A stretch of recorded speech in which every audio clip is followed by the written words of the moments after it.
Serão 18 de fevereiro de 2026, latitude Porto, vozes da colombofilia. Boa noite, caras colombófilas e colombófilos. O programa de hoje visa dar a conhecer as alterações aos estatutos da Associação Colombófila do Distrito do Porto, que irão ser propostas em Assembleia Geral a realizar no mês de março. Temos hoje, no Latitude Porto, uma voz que nos dará a conhecer as alterações que irão ser propostas, assim como quais os motivos que levaram a serem apresentadas e discutidas em Assembleia Geral. A voz de hoje é Manuel Melo, Presidente da Mesa da Assembleia Geral da Associação Distrital de Porto. Muito boa noite, Manuel. Boa noite. Atualmente, como vive a colombofilia? A colombofilia, nomeadamente no Distrito do Porto, mas não há de ser muito diferente em outras associações, eu diria que está em perda de colombófilos, desde logo, e depois há aqui, se quisermos olhar para a raiz do problema, várias variáveis que são condizentes com isso, ou que levam as coisas nesse caminho. E só a título de exemplo, eu tentei perceber, à data de hoje, qual é o número de coletividades ativas que o Distrito do Porto tem, e não há muitos anos eu me recordo de estar aqui, nesta mesma mesa, no ato eleitoral, com 106 coletividades, e hoje são 60. 59 com recenseamento ativos. Ilustra bem o momento atual. O momento atual em que estamos. E eu estou consciente de que o declínio vai continuar. E as razões são muitas. Se hoje nos centrarmos na problemática da habitação, hoje não há habitação em altura, quanto mais em espaços térreos para que as pessoas possam instalar o seu pombal. Quem é que hoje, fora nas cidades, consegue ter um pombal? Acho que há num apartamento em Braga, mas deve ser caso único no país. Portanto, as pessoas não têm espaço nem condições, primeiro têm dificuldade em termos de habitação, e em consequência disso, mais difícil se torna ter um pombal, que acaba por ser ali um acessório. Portanto, o espaço físico, não há muitos anos, uma série de áreas de espaço da cidade do Porto e das áreas limítrofes era espaço rural, era espaço com campestre, onde se podia edificar um pombal sem dificuldade e sem levantar questões com vizinhos.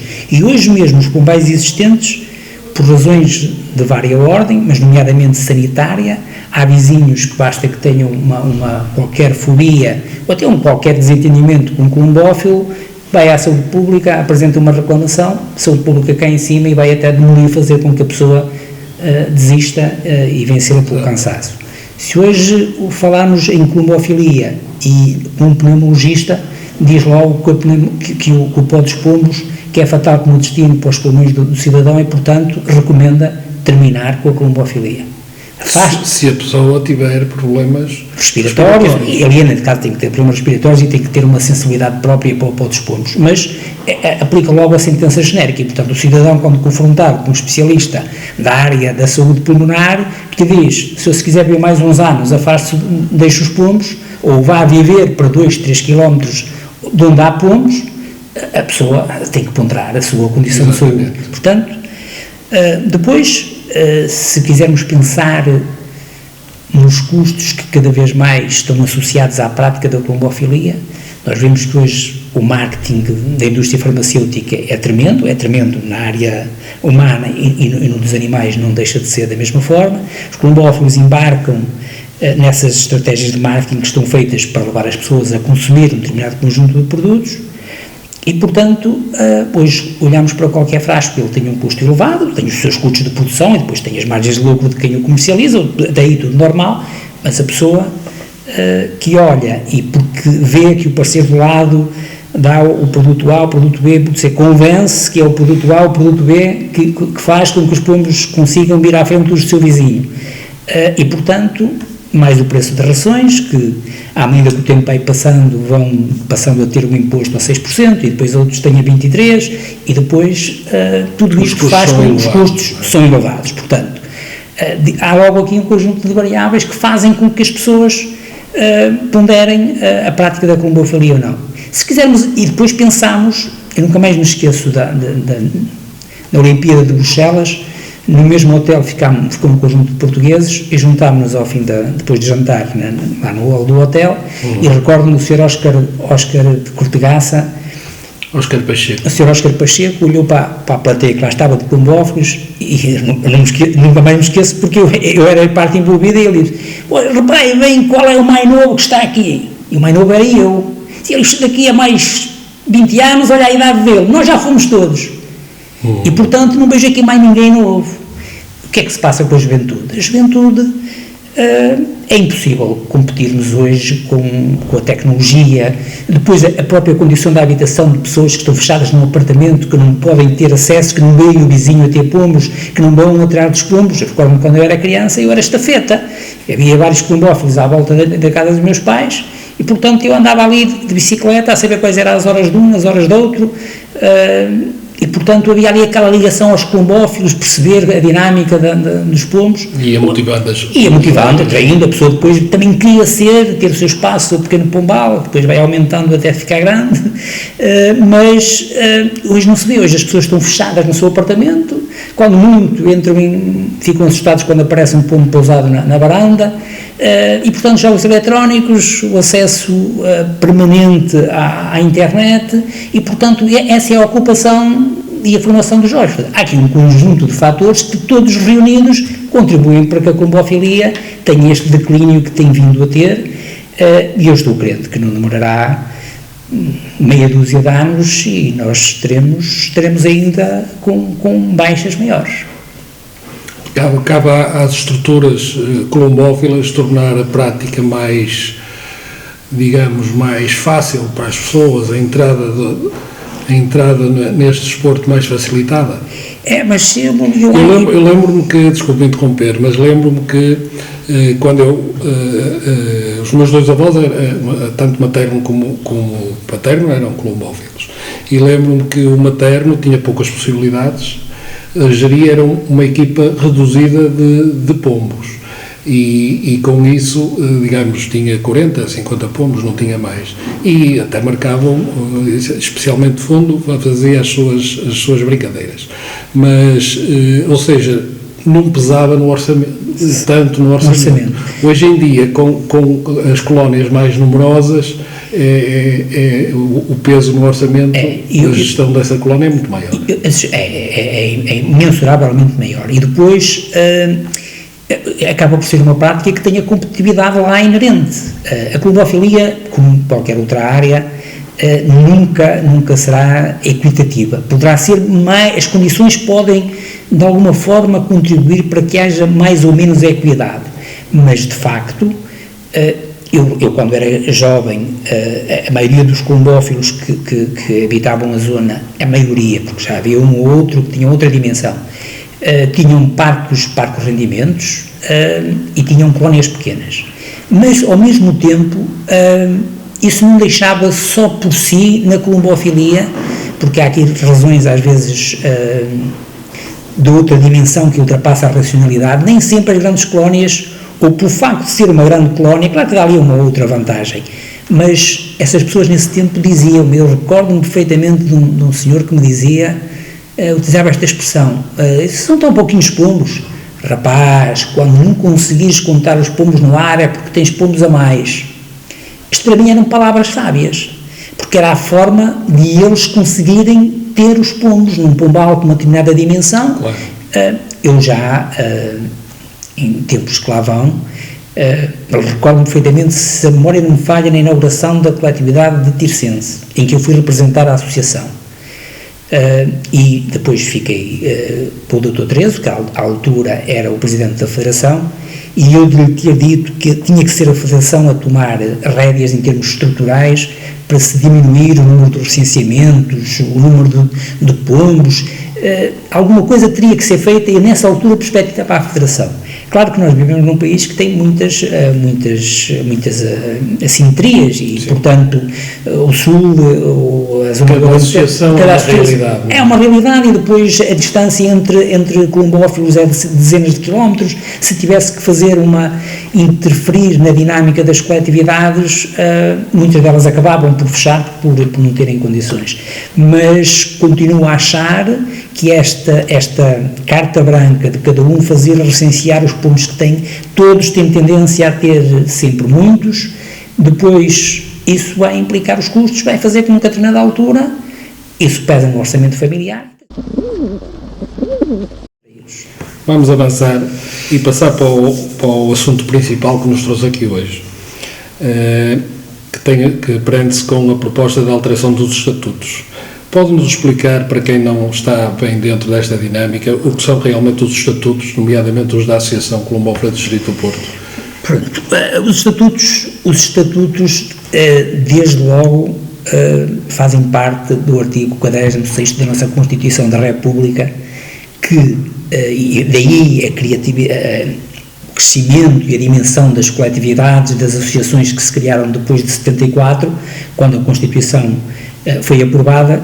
Nesse artigo 46º está lá explícito que há a liberdade de as pessoas se organizarem como coletividades, como associações para a prática de uma atividade esportiva ou cultural. Portanto, primeiro, Constituição da República.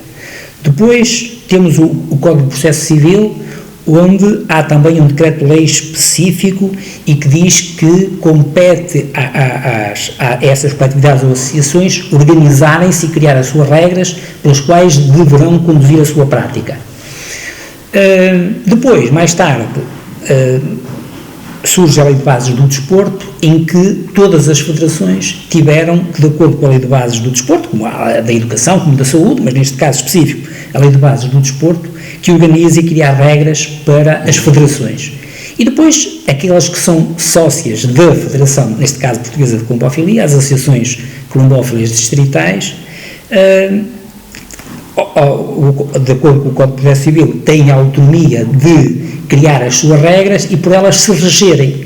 E, portanto, os estatutos começam por ser a Lei de Bases, que faz uma matriz, a Federação Portuguesa, e aplica-se a todas as federações, toda a área do desporto, a Federação Portuguesa, daí haver lá o Colégio de Árbitros, que não se entende muito bem na colombofilia, mas o que é certo é que foi uma adaptação que teve que se fazer, e depois as associações tiveram que adaptar os seus estatutos, e essa revisão estatutária já foi feita comigo como Presidente da Assembleia noutros tempos, aos novos estatutos da Federação. Exatamente. Portanto, hoje, passados estamos a falar de 2008, quase 20 anos, que já leva a Lei de Bases de Desporto é de 2008, encontramos essa adaptação, encontramos a necessidade de nos ajustarmos aos novos tempos e à nova realidade. O que é que eu tenho percebido ao longo dos anos que tem sido problemático e até marcante e passível de muita discussão? Tem a ver com o calendário desportivo. O calendário desportivo em algumas associações é da livre responsabilidade ou da exclusiva responsabilidade do Conselho Desportivo de cada associação. Há associações, como é o caso do Porto, que há uns anos atrás entendeu democratizar o processo e chamar, nos seus estatutos, ter um artigo específico para a aprovação do calendário desportivo. E, na altura, a aprovação do calendário desportivo ficou definida uma data, que é 31 de julho, e é o que ainda está em vigor, de acordo com os estatutos atuais. Ou seja, até 31 de julho tem que ser aprovado em Assembleia o calendário desportivo para a época seguinte. Para a época seguinte. A pergunta que se pode fazer é assim, então, porque quando aprovaram os estatutos, porque é que pensaram em 31 de julho? 31 de julho porque estamos no limite das férias de agosto, depois setembro, depois a entrega de prémios em outubro, que na Associação do Porto, durante muitos anos, foi feita a 5 de outubro, era uma data-chave para os dirigentes, criou-se esse habitué, e, portanto, o calendário ficava ali aprovado.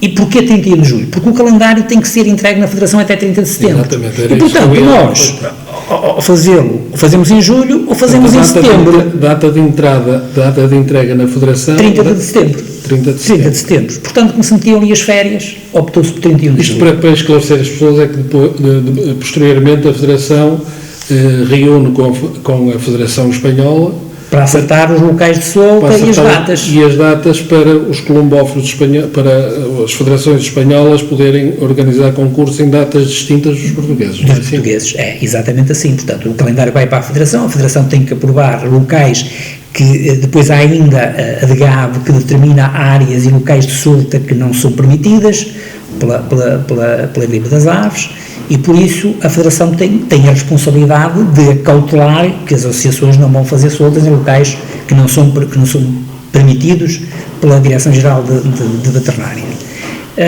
E, portanto, hoje, qual é o problema? Teoricamente, tudo bem, 31 de julho, depois tem as férias, para estar em setembro teria que ser aquela data, e a data limite, 31 de julho.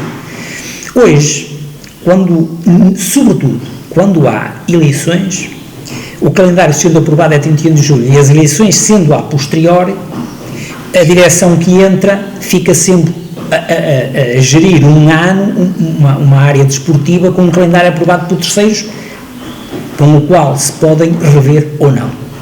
E isso aconteceu nas duas últimas eleições. Nas duas últimas eleições. Mas desde sempre, desde o início, que a situação não estava bem. E, portanto, isso tem vindo, aliás, isso teve tanto peso que o calendário aprovado há 8 anos atrás tinha sido aprovado, por acaso, por uma maioria clara, lembro-me perfeitamente, e a direção que entrou propôs uma Assembleia Extraordinária para alterar um calendário que já tinha sido aprovado meio ano antes e por uma maioria clara. Portanto, os estatutos, entre outras coisas, definem regras, e se um calendário está aprovado, ele extraordinariamente, pode ser alterado, porque os locais não permitem, porque a Federação Espanhola, motivo de força maior, não é porque eu tenho um entendimento desportivo diferente da outra direção e, portanto, vou alterar. Não, está aprovado. É uma coisa que está aprovada, a nossa lei não tem efeito retroativo, portanto, está aprovada, é para cumprir. Podem ser feitos ajustes circunstanciais, mas por motivos de força maior. E isso, a direção não quis ter esse entendimento, e a mesa da Assembleia, que ainda por cima o Presidente vinha das eleições anteriores, recusou-se a alinhar numa coisa dessas, porque é uma ilegalidade. Fazer uma Assembleia Extraordinária para alterar algo que está aprovado, e alterar radicalmente, a proposta que eram pequenas alterações, mas não foram pequenas alterações, foi passar concursos do interior do país para o litoral, portanto foi atravessar o país inteiro, eram grandes alterações. Pois. Portanto, agora há estas eleições, volta a estar um calendário aprovado e voltam a andar aqui à volta de remendos. A perspectiva e a proposta eleitoral vencedora das eleições apresentou uma ideia de gestão da associação em termos desportivos completamente diferente do calendário anterior, e portanto da proposta anterior, mas tem que levar com o calendário esta época por essa razão. Portanto, a proposta que para mim, vivenciado já esta situação, desde o início, na primeira abordagem que me fizeram, ficou claro que esta era uma situação que estava mal e carece de correção. Portanto, qual é a correção? É passarmos o calendário, em vez de ser aprovado até 31 de julho, vai ser aprovado até 30 de setembro, e, portanto, a data limite deixa de ser 31 de julho e passa a ser 30 de setembro, porque hoje, por os meios tecnológicos, no mesmo dia, o calendário chega à Federação, e, sobretudo, alterar a data das eleições, que os estatutos têm aqui outro lapso, que foi, ao adaptar os estatutos aos da Federação, não se percebeu que havia ali situações que não eram compatíveis. A Federação tem eleições no ano depois das Olimpíadas até ao fim do ano civil. Ora, as associações têm calendários diferentes e distintos. As eleições no Porto foram antes das Olimpíadas, há alguns meses.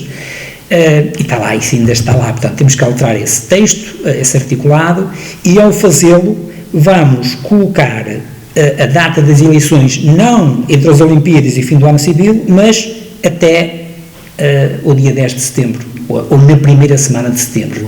Para quê? Porque os órgãos sociais eleitos tomam posse e, após tomarem posse, o Presidente da Mesa, empossado entretanto, tem o tempo legal para convocar uma Assembleia Ordinária para a aprovação do calendário. Ou seja, continuam a ser na mesma os delegados das coletividades, ou seja, os sócios ordinários a aprovar o calendário como aprovam hoje. A única diferença é que o calendário, em vez de ser aprovado até 31 de julho, é aprovado até 30 de setembro, para que os órgãos, entretanto, empossados, possam gerir a área desportiva com o seu calendário e não com o calendário noutra proposta. É sobretudo essa alteração significativa que vai decorrer da alteração estatutária.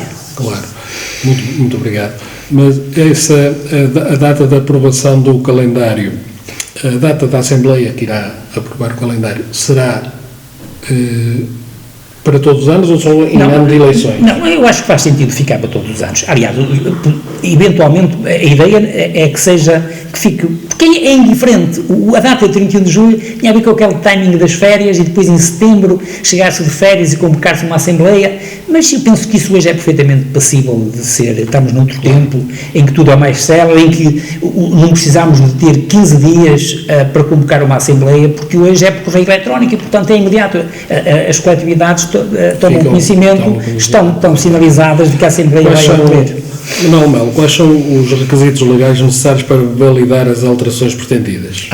E quem pode votar? Uma alteração estatutária carece de 3/4 dos sócios ordinários presentes. Quem são os sócios ordinários? São os delegados das coletividades, que têm um voto por inerência e têm mais um voto por cada 25 recenseamentos que tenham à data da Assembleia. Portanto, são necessários então 3/4 dos presentes, dos sócios dos presentes. A Assembleia, todos são convocados e, portanto, a Assembleia tem uma hora para se iniciar, às 21 horas, e de acordo com os estatutos, não estando a totalidade dos sócios presentes, inicia-se 30 minutos depois com os presentes. Portanto, os presentes têm muito bem. Digamos que o poder de tomar essa decisão. É uma Assembleia Geral extraordinária. É uma Assembleia extraordinária, portanto, eu na última Assembleia que fizemos para a aprovação do plano orçamental para a época 26, fiz questão no encerramento da Assembleia de informar os seus delegados presentes, portanto, os sócios ordinários da Associação presentes, de que convocaria uma Assembleia extraordinária em 31 de março para que o próximo calendário já seja aprovado de acordo com os novos estatutos. Portanto, a proposta está lavrada, segue agora o parecer jurídico e o Conselho Jurisdicional para que tudo esteja em conformidade com a lei, e a partir daí, na última semana de março, quando convocar a Assembleia Ordinária para a discussão e aprovação do relatório económico do ano anterior, que é outra exigência estatutária, a Assembleia Geral reúne ordinariamente em 3 momentos: aprovação de calendário, a apresentação do plano orçamental para o ano seguinte e aprovação do relatório e contas do ano anterior. São os 3 momentos das Assembleias Ordinárias. E, portanto, informei nessa Assembleia Ordinária que na Assembleia Ordinária de março convocaria uma Assembleia Extraordinária para rever esse desfazamento de datas que cria ruído desnecessário, cria dificuldades a quem toma posse. Os órgãos sociais que tomaram posse discordaram e manifestaram discordância para com o calendário apresentado, entretanto, mas que tiveram no primeiro ano que o gerir, e, portanto, tem que se corrigir isso. Acho que é um lapso. Muito bem. Estamos a chegar ao fim deste nosso programa de hoje. Uma mensagem final aos colombófilos do Distrito de Porto. É uma mensagem muito simples. Primeiro, eu ouvi o programa anterior com o Sr. Presidente da Direção e Presidente do Conselho Técnico e retive uma expressão que o Sr. Presidente da Direção utilizou, que foi: os colombófilos que tenham calma, que tudo se vai resolver. E eu acho que, de facto, às vezes há algum ruído que há porque se fez um acerto ou se tomou uma decisão. Eu acho que neste momento é uma altura, de facto, de manterem a calma. As pessoas estão a tomar as medidas que têm que tomar pela máxima racionalidade, no interesse da colombofilia e dos colombófilos. Eu acho que devem ter sempre isso presente. Por outro lado, percebo-me que às vezes, mesmo nas coletividades, há muito ruído, e eu acho que esse ruído faz com que pessoas com capacidade, com disponibilidade, se afastem de participar no dirigir das coletividades, e depois as coletividades são geridas por aquilo que fica, por aquilo que sobra. Ninguém quer, eu vou tomar conta disto, eu tomei conta da coletividade, senão ela fechava. E, portanto, se os colombófilos não valorizarem e respeitarem o trabalho que é feito pelos seus dirigentes, vão acabar de ficar com aquilo que não interessa, às vezes com menos seriedade, com menos capacidade de desenvolverem projetos que tornavam a coletividade maior e a prática de colombofilia mais interessante. Eu acho que o respeito pelos dirigentes deve pautar-se por uma respeitabilidade que quem se dedica a trabalhar para terceiros graciosamente, dedica o seu tempo, merece que ser respeitado por isso. E por isso eu acho que devem ter calma, devem manter a calma que o Sr. Presidente da Direção sugeriu, e eu também sou nesse entendimento, que tenham calma e que acreditem que as pessoas que foram eleitas por 2/3 dos colombófilos, portanto esses 2/3 dos colombófilos têm que acreditar que os dirigentes que elegeram que tomarão as melhores decisões no sentido de engrandecer a Associação Colombófila do Distrito de Porto, que apesar deste declínio que a colombofilia tem tido a nível nacional, ainda continua a ter um peso significativo a nível nacional. Muito obrigado. Este foi o Latitude Porto, Vozes da Colombofilia de hoje. A voz foi Manuel Melo, Presidente da Assembleia Geral da Associação Colombófila do Distrito de Porto. Muito boa noite. Boa noite e obrigado. Obrigado.